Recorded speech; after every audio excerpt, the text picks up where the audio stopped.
our school district.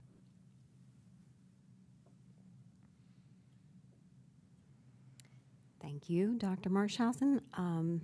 Looks like we are at item 14B. Approval of resolution for adoption of the Ohio Department of Education and Workforce, otherwise known as DO, Special Education Model Policies and Procedures. Is there a motion? So moved. Moved by Mrs. De Silva. Is there a second? Second. Second by Mrs. Messick. These are one of the things that falls under the consent agenda that we couldn't do for the organizational meeting. So item E here would allow us to vote on B, C, and D with one resolution. Okay. Okay, so I'll just, Yeah, like if we read all three and then we vote once. okay. Do you want me to read the headings for each of the three? Yes, please. Okay, so I just read item B. Item C is approval of revised policy 2460 for technical corrections. Item D is approval of new revised rescinded policies, and this is the second reading. So that brings us to item E, which is the superintendent's recommendation to approve items 14B through 14D. Is there a motion? So moved. Moved by Mrs. De Silva, second by Mrs. Gillis. Questions or comments? Call the roll, please. Mrs. De Silva. Yes. Mrs. Gillis. Yes. Mrs. Messick. Yes. Mrs. Rigby. Yes. Motion passes 4-0. Item 15, reports and action items from the Treasurer's Office. All right, thank you. We have 4 items on the agenda tonight for your approval. The first one is the approval of 2 student activity purpose clauses. The second item on the agenda is approval of an appropriation change, and what this is a local grant that was given to Scottish Corners to purchase pocket translators, and this helps them in the classroom with bilingual students. The next item on the agenda is the fiscal year 2026 alternative tax budget. And what this tax budget does is it communicates with the Franklin County exactly what our bond fund is and how much revenue we need to bring in to pay our debt.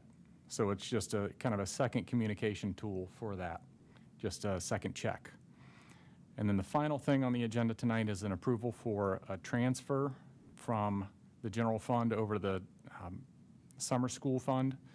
So the summer school fund runs in a negative, and we have this accounted for in the 5-year forecast. And then at the end of every year, we do an evaluation of how much money needs to be transferred. So that's what this is for.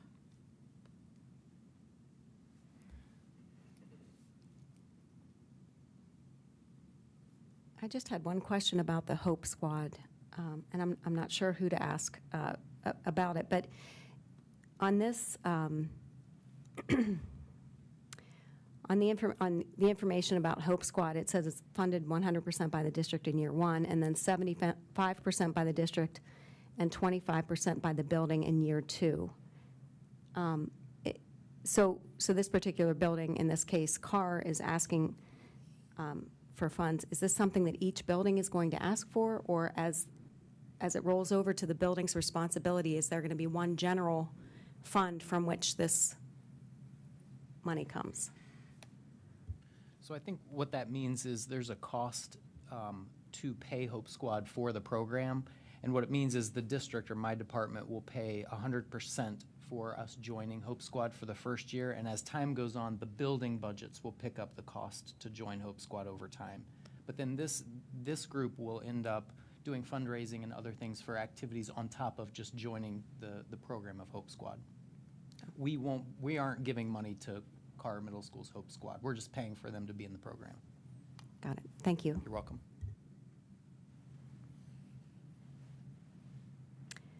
Item 15F, it is recommended by the treasurer for the board to approve items 15B through 15E. Is there a motion? So moved. Moved by Mrs. De Silva. Is there a second? Second. Second by Mrs. Messick. Any more questions or comments? Call the roll, please. Mrs. De Silva. Yes. Mrs. Messick. Yes. Mrs. Gillis. Yes. Mrs. Rigby. Yes. Motion passes 4-0. Item 16, reports from the Department of Academics and Student Learning. Okay, I'm going to toss it right over to Mrs. Marple. Good evening. I have two updates for the board tonight, one from elementary and one from secondary. So for elementary, I wanted to share with you all tonight that this month we will be doing our kindergarten dyslexia screening. As you may recall, last year was our first year with our DIBELS 8 assessment at elementary, and under law, we screened all K through 3 grade 3 students. So this year is the first year really getting into the regular routine as outlined in Ohio's law that public schools are required to administer a state-approved dyslexia screening to all kindergarten students sometime after January. So we will be administering that to students over the next several weeks. The assessment includes short fluency measures that can be used to regularly detect risk and monitor the development of early literacy skills. When we look at the dyslexia screening measures for our kindergartners, the goal is to quickly identify students who are at risk for reading difficulties, reflect upon the data, and adjust instruction based on the student's individual needs. If a student is flagged on this winter's assessment, parents are notified and our teachers intervene and progress monitor the student. Part of that intervention is an additional assessment that is given to these students to explore their reading needs further. But beyond dyslexia assessment and screening, DIBELS 8 has become a key assessment for us in elementary in Dublin. Our administrators, our teachers, and our reading specialists have reported that the data is useful, actionable, and is really helping us with our goals, with our Journey 2030 early literacy goals. It's used for universal screening, benchmark assessments, and progress monitoring. And the measures that students complete depend upon their grade and the time of year that it is. And we're also now using that assessment as our K-2 diagnostic to identify students for Ohio's Reading Improvement Plans, or RIMPs, that I've talked about before. So we're excited about the progress and the learning. It's been exciting to watch our teachers and our administrators and our MTSS teams really learn more and use that assessment more deeply. And that kindergarten dyslexia screening that's kicking off right about now is just one piece of that assessment for us in Dublin City Schools. So moving on to secondary education, tonight for your approval, we have a second reading of the middle school academic programs. And pending its approval, scheduling season here in Dublin City Schools will be in full swing. For our middle schools, this means that tomorrow our principals and counselors will begin sharing details regarding scheduling season for our rising middle school students. They have activities, class time set aside for advisement in the coming weeks. Our high school principals and counselors rolled out that information last week to their rising students. And then to Mrs. De Silva's point earlier, after scheduling is complete, well, let me go back. We encourage our families to talk to their kids today, tomorrow, and be a part of the scheduling process. Sit beside your students, look at their academic plan in Infinite Campus. But one of the things that we do is after students submit their course requests, we do what we call a schedule verification, a course verification process, where we send out, hey, here's what you requested, take a look at it, review it. And that's also a very appropriate last chance for parents to review their students' requests and ask any questions at that time. And that just does one final check so that we can ensure that the numbers are accurate, so that because we use those numbers for staffing, scheduling, planning. And so it's important that our families are making the right choices now for their students. As mentioned earlier, there's a wide variety of district and building sponsored events for families and students to support them in their academic planning in the coming weeks. We welcome the board and the community to attend any and all of these events. Sometimes hearing things multiple times from different places helps. It's complicated as you're preparing, especially at the high school level. So we welcome you. We thank our counselors, our wonderful teaching staff who are working hard to make sure our students are ready to make those decisions. Are there any questions from the board? I do have one. With the dyslexia screening, you said if they're flagged, then that can be some intervention. Is that a formal intervention with student success plans, MTSS, or is it informal, or does it depend on what their score is? So the law is pretty specific about what happens once a student gets the flag, and the flag is determined actually through DIBELS, right? It's very clear. But yes, formal intervention for students, including progress monitoring. And we do a deeper dive with that second assessment to make sure that we have as much information as possible about the needs of that student. Thank you. Yes. Thank you. I'll pass it to Mr. Andres. All right.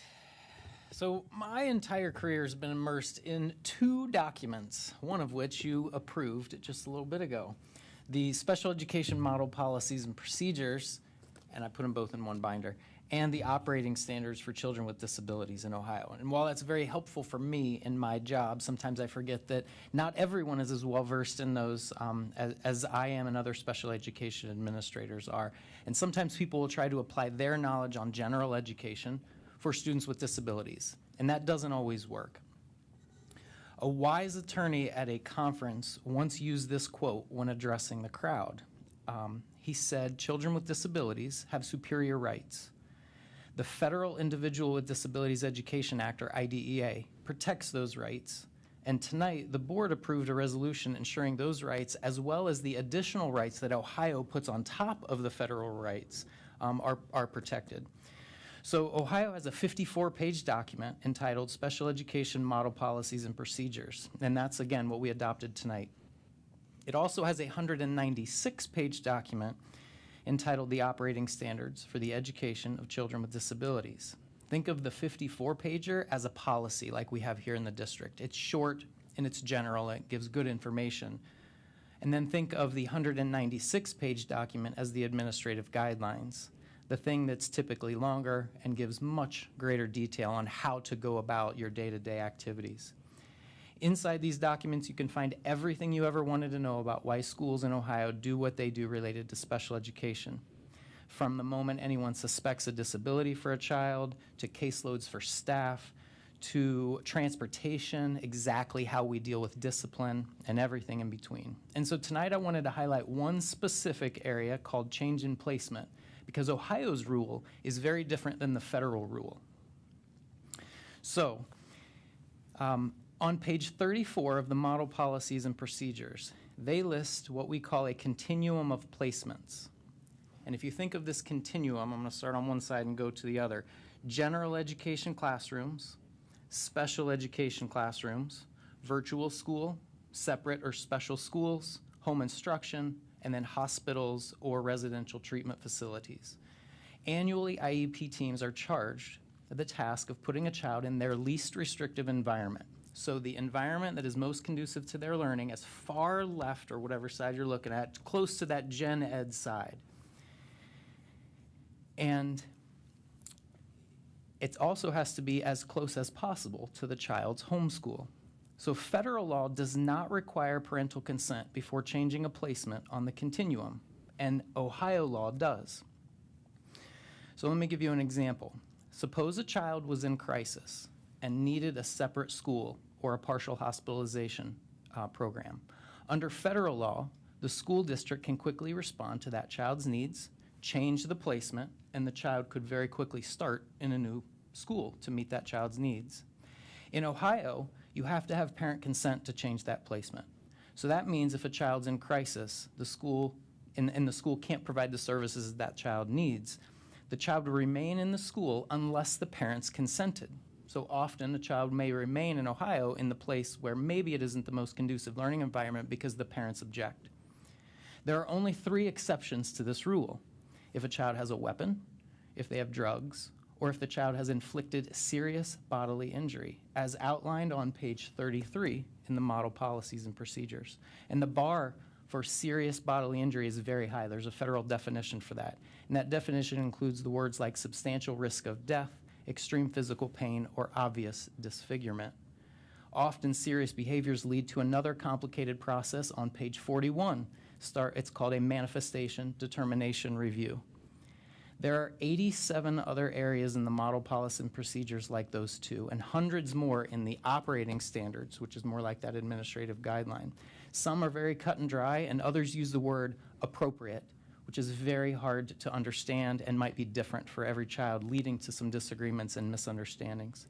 In Dublin, we work hard every day to try to make sure that our kids receive the best possible education. And on top of those efforts, we work tirelessly to ensure that the children with disabilities receive what they're entitled to as outlined in the document that we approved tonight. Any questions on special education model policies and procedures? Thanks.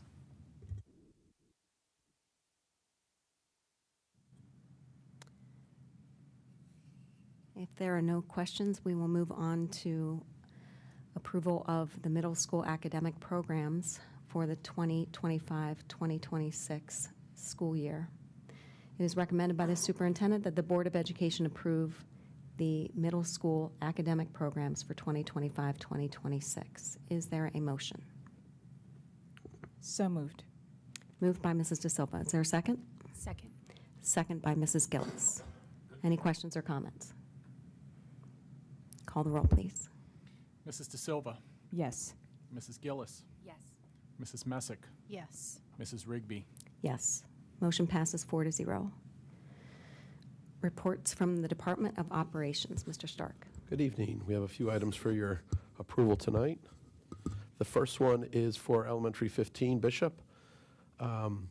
It is for our GMP number 5 for about $173,000. This is primarily for street improvements. There is a median there that has to be cut. It's going to be on our responsibility, not the city, and some curb work and some other street improvements that we have to do. In about either the next board meeting or the first one in February, I will be presenting to the board another street improvement, but this one will be directly between the district and the city, and it'll be a shared agreement to split the cost of a traffic light that is required there on Cascio Lane. And the reason that comes to us is because the last developer that brings enough people there for the light has to share the responsibility for that. And they do consider the district a developer in this case. So that's coming up soon, but that'll be all the street improvements, this GMP, and our shared agreement at a future meeting. The next item for your approval is the Davis roof. If you remember, last year we started work on the Davis roof, and it was a 2-part piece. We were going to bid it out separately. This is the second part, but it also contains another piece for the Davis roof. The board hired Mays Consulting earlier last year to look at a lot of our roof warranties that we didn't feel met the quality, the problems that the roofs had. And they determined that there was another roof at Davis that the warranty did not match. So this bid included the warranty piece that didn't hold up and the second part for the Davis. And by completing this, all the roofs at Davis will be, I think, no older than 8 or 9 years. So it really puts Davis to rest as far as roofing goes. The next item up for approval, and this was part of our bond promises from the last levy, is to replace a series of elevators. This will be a 2-year project. They'll start this summer and end next summer. I think, for example, if I remember correctly, Emerald Campus will start now, and they'll finish next year because we can't shut down all the elevators. And I think Kaufman and Saturn next year, and this year it'll be Sells and Emerald Campus. And this is to award Otis Elevator from a public bid for a contract worth approximately $1.6 million. The next item up is for our artificial turf. This is a pretty exciting initiative. This is going to turf a softball field, a baseball field, and install a new multi-use turf field with lights at every one of our high schools. We are recommending Mott's Group for a total of $8.6 million with about a 40% contingency because of the complexities of the project. And that project, with board approval, would actually start in early spring. We met with the athletic directors when we put all this program together, and this project will actually begin in early spring and end in late fall as it migrates through all 3 high schools. And lastly, this is an AED program. So you know the AED machines that are at every school and every building that we have for safety purposes? We have different types of AEDs, and right now it's up to the buildings to make sure that the batteries are operating, and it's up to the buildings to make sure that they replace the batteries. What this program will do, and we did put a request for a proposal out for this, so Cintas did have the best offering. What this program does is it actually puts Cintas in charge of all of our AEDs. And that means they have a full preventative maintenance program where they preventatively go out to the schools, they make sure the batteries are working. If not, they replace them. And as part of this program, they'll ensure that all of our AEDs are uniform. They'll all be the same model. And after 5 years, we look to replace all of them again. Because just like anything else with technology, you want to keep it replaced. So this will really upgrade not only the type of AEDs we have, but ensure that they're all ready to be used when, God forbid, they need to be used. And that's for a contract worth approximately $400,000. Any questions?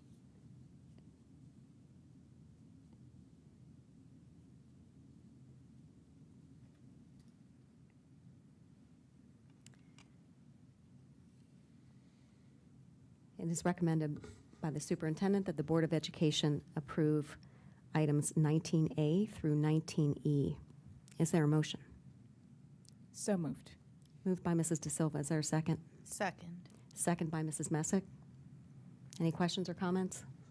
I would like to take a moment to thank Mr. Stark. After the passage of the last levy, we have a timeline of projects that this summer is the big one. Last year, we got Bishop ready to go. There are a lot of bid docs that his team's working with, a lot of bids and contractors and engineers.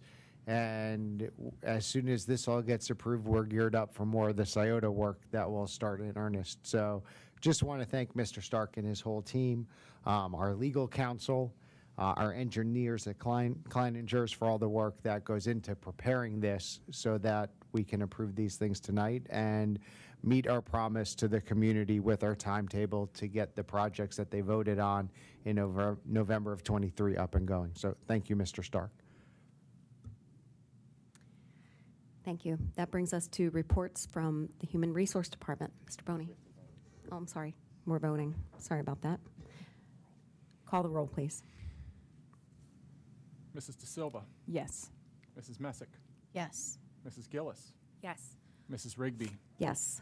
Motion passes 4-0. Now, let's go to the reports from the Human Resource Department. Good evening, members of the board. I'll start our report tonight in the certified section. I want to highlight just a few things you'll see. One of them is an administrative retirement along with a resignation. Lenore Saragini will be retiring from Mr. Andres's department with 30 years in Dublin City Schools. She started here in 1995, and we wish her the absolute best. And then Chuck Collier has left his position in our district, and we want to thank him for his service and guidance on issues related to safety and security over the past few years. You'll see 3 teacher retirements that are on tonight. These are from Depp Elementary. Lisa Kavanaugh will retire with 21 years in Dublin. Mary Kate Patterson with 34 years in Dublin, and then Jennifer Argo will retire also from Depp with 30 years in our district. We wish each of them the very best. You'll see our first 2 new hires for the 25-26 school years. Again, this is in Mr. Andres's area, but both of them are intervention specialists, and they'll be joining the district next school year. The supplementals that are on tonight, most of these are for spring sports, and you'll also see a few volunteers in this section as well. The classified agenda, just briefly, there are 4 resignations, and then you'll also see 5 names that are listed for employment in our district. The final item is our stipends. There are 3 that are on tonight. These stipends are for summer school preparation, and that requires a lot of preparation in the spring in order to bring this all together. You'll see a request for our ESY, or Extended School Year Program. That too requires a lot of work in the spring. And then the last is our EL Summer Reading Program. All of these stipends require work to be done now so that our staff can oversee, plan, and implement the work that goes into these programs that happen outside of our regular school year. And that's our HR agenda tonight. Any questions from the board? It is recommended by the superintendent that the board approve items 21A through 21C. Is there a motion? So moved. Moved by Mrs. Messick. Is there a second? Second. Second by Mrs. De Silva. Call the roll, please. Mrs. Messick, Yes. Mrs. De Silva, Yes. Mrs. Gillis, Yes. Mrs. Rigby. Yes. Motion passes 4-0. Items for future board discussion. Anything on anyone's mind? No. Future agenda items? As I mentioned earlier, the changes with some of the legislation by the General Assembly in lame duck, with the effective dates and some of those being in late February, have us with our legal team. As always, Mr. Andrus is involved, and our legal team met with us, I think, in advance of meeting with other districts, because Mr. Andrus always poses the best questions. So we're going to be out in front of these things. We're going to be coming to you with what we need to do to be compliant with both state and federal laws. And we continue to try to keep students in the center of the decisions that we make. So there's a lot of uncertainty, but I'm confident with the team that we have and the relationship that we have with legal counsel, we'll be able to have a solid footing as we move forward in late February and then into the spring. If there is nothing else, is there a motion to adjourn the meeting? So moved. Moved by Mrs. De Silva. Is there a second? Second. Second by Mrs. Gillis. All those in favor, say aye. Aye. The meeting is adjourned.